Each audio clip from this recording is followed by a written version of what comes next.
Hey guys, it's Af here, and I am on my way to Korean grocery store. That's right. Tonight I'm going to talk a little bit about different cultures, that kind of stuff. Oh, he's looking at my bike. They're both looking at my bike. Gotta show off a little bit every now and then. So tonight I'm going to talk about different cultures. I've been exposed to a few actually over the years. I think first one, well, I probably wouldn't count Canada. They're a little weird, but they're not that different. First one would probably be Mexico, I would say. 2006. I went with the church group down to Mexico for a little while. That was cool because I learned Spanish in high school. Quote unquote learned. I did better. I did better than most. Better than I thought I would. Speaking Spanish. But that was pretty cool. Just being immersed in a completely foreign culture, and I grew up playing soccer, so that was pretty sweet. Played a lot of street soccer down there, but it was pretty cool.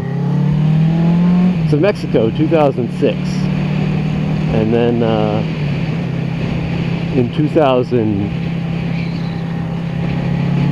no, Peru was 2006. My bad. Mexico was 2009 or something like that. But also Peru was pretty cool. I mixed up the order, but we'll talk about Peru now. When I went down to Peru, I was 2006. It was a while ago. It was pretty sweet. There were some really cool people we were working with down there. So did that. I'm a percussionist. Played the drums and stuff in high school, so when I was down there, I got a cajon, or a box drum, and which is also pretty cool. I mean, try to figure out my vent here. Okay, that's close. Cajons aren't really, they didn't really catch on in the US over the last few years or so. Now they're fairly popular among percussionists. But it's just like a wooden box that you sit on and you basically hit the front of. So it's pretty rudimentary, but a lot of fun to play, and they have a really sweet sound to them. So I was introduced to that down there. Of course, I bartered it down, and I got mine for like 25 bucks, the equivalent of. Got it for dirt cheap. Brought it back, and you know, true to myself, I've modified it since then and done upgrades, whatever. But that's a lot of fun. Also, there's a time we were in a taxi. It was like a little one of those compact van things. They call them combis. And or this is Mexico. I'm getting the two confused. Anyway, I'll just tell you the story. So we're in this little van thing, and there was a driver and a passenger in the front, and there was like weird circle seating in the back. We were all sitting back there, and the passenger was drunk, really drunk, and like he had alcohol up there, he was drinking it. So he was very sociable, and the driver was probably drinking too, which is great, you know. Oh crap! Whew, glad it's not me. I'm gonna slow down a little bit now. Even getting the slow lane. Look at that. So anyway, that was the driver and passenger were drunk, and they were talking, and they were really friendly. You know, the jovial drunk stage before it breaks out into, you know, rage and fist fights. if that's how drunkenness works on a scale, or before he passed out, whatever. Anyway, they were like super nice, and they were like joking around a lot. And I think must have been hanging from the mirror of the car. They had this goat's like hoof. It was part, like, if this is an ankle and like this part down here is the hoof, it had like the ankle and the hoof, like this much of it. And hopefully you can see my hand gestures. Anyway, we started talking about it, like, oh, that's nice, whatever, just trying to make conversation with these crazy people. And they ended up like pulling it down. They're like, oh, it's for you, for you. And they didn't even speak English really, but they ended up giving us this goat's hoof as a souvenir or whatever, and it still exists. I was just home visiting some friends over Christmas, and they actually have the goat's hoof now, and they're like, you know, we've had it for a few years now. If you want, you can take it. I declined, mostly because I didn't know what the heck I would do with a goat's hoof. But it's kind of funny that's still there. But yeah, that's Mexico and Peru in a jumbled up nutshell. I was friends with some foreign exchange students in high school, Japanese, there was one German kid, one from Brazil. But I've always thought, like, just been fascinated by foreign cultures. And I'd love to go to Europe someday. I'd love to go to Asia, anywhere in Asia. I know that's pretty big, but go backpacking or something like that. And then I came to college, and there was just like there was a whole bunch of Koreans at the school I went to. And now my roommate, I got a roommate last summer. Before that I was living by myself. But my roommate is Korean. And a guy, one of my coworkers when I was in college, was also Korean.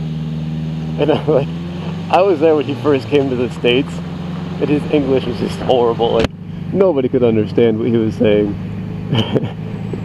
Which was pretty funny. And then after a year, you know, I worked with this guy every day.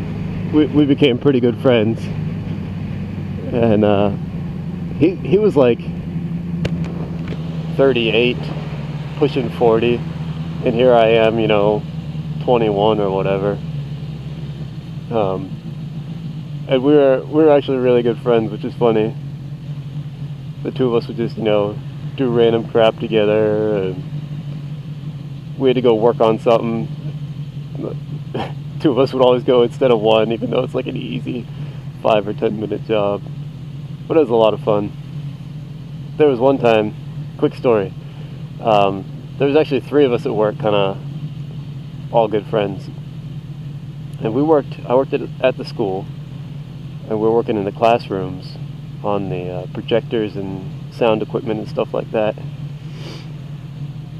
And it was a summer, so summer is a little more laid back. And me and my one friend are working in there, and Myung, who's the Korean dude, he came in, he was like, oh, I'm so tired. And he just like laid down on the desks in the classroom and took off his shoes and just closed his eyes like he was taking a nap, just in the middle of the day while we were working. Which is pretty funny. And he was laying there for probably 3 or 4 minutes, and I wasn't sure. He was either sleeping or, you know, like on the verge of sleeping or something. And I looked at my other friend and I was like, hey, check this out. So I went over and I stole. We were always like just, you know, giving each other a hard time and doing random stuff, whatever. So I went over and I took his shoes. I think just one of them. And I climbed up on the desk too, on the other corner of the classroom, lifted up one of the ceiling tiles, and I stuck his shoe in the ceiling, and then just like closed it back up, you know? And so a little bit later, I think we like threw something at him, got his attention. He's like, what? Then he like, you know, he went to put on his shoes and stuff, and he realized one of his shoes was missing. He's like, oh, where is my shoe? He knew it was me, not my friend. Maybe because I'm an instigator. And I was like, dude, I don't know what happened to his shoe. And he grabs me around the collar, or the top of my shirt, and pulls me close. Where is my shoe? And he has a black belt in Taekwondo. Apparently that's like a mandatory part of joining the Korean Army. And he'd always, you know, try to abuse us with his Taekwondo ninja skills. And I'm just cracking up the whole, I think this is hilarious. And before I know it, I'm still laughing, whatever. He's got me, he like took my arm and spun it around behind my back and took me down to the floor. And he actually had my like neck and shoulder was on the ground, and he had his knee on my neck and like both my arms tangled up. So I mean, I was worthless. I couldn't do a thing, but I thought the whole thing was pretty funny. And I eventually told him his shoe was up in the ceiling and he went and got it. But good practical joke. Anyway, I'm still friends with that guy, even after, you know, I stole his shoe and he beat me to the ground and stepped on my neck. But that's what builds friendships, right? That's like, oh, the mortar that binds it. So we're still friends. I don't get to see him a whole lot, but he lives kind of out in the Chicago suburbs. And there's like a big Korean community over there. So I'm actually on my way over there to get some groceries. And I called him, hey, what's up? So I called him, because I knew I was coming out this way. And we're gonna meet up. I have no idea what we're gonna do.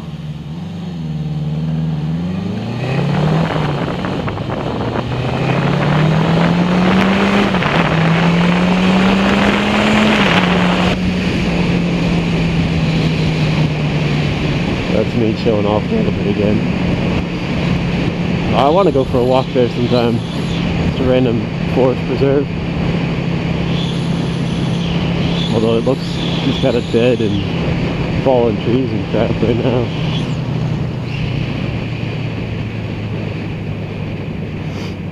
So yeah, I'm meeting him pretty close to the place, so I'll just pick up with you guys later.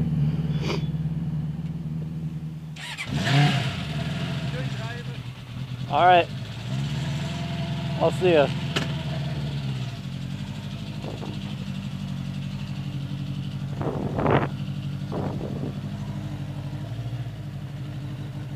Well, that was fun.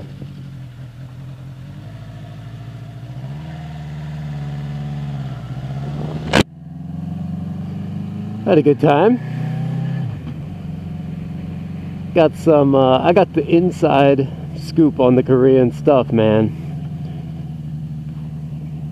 If you wanna get the good stuff, you gotta go with a native.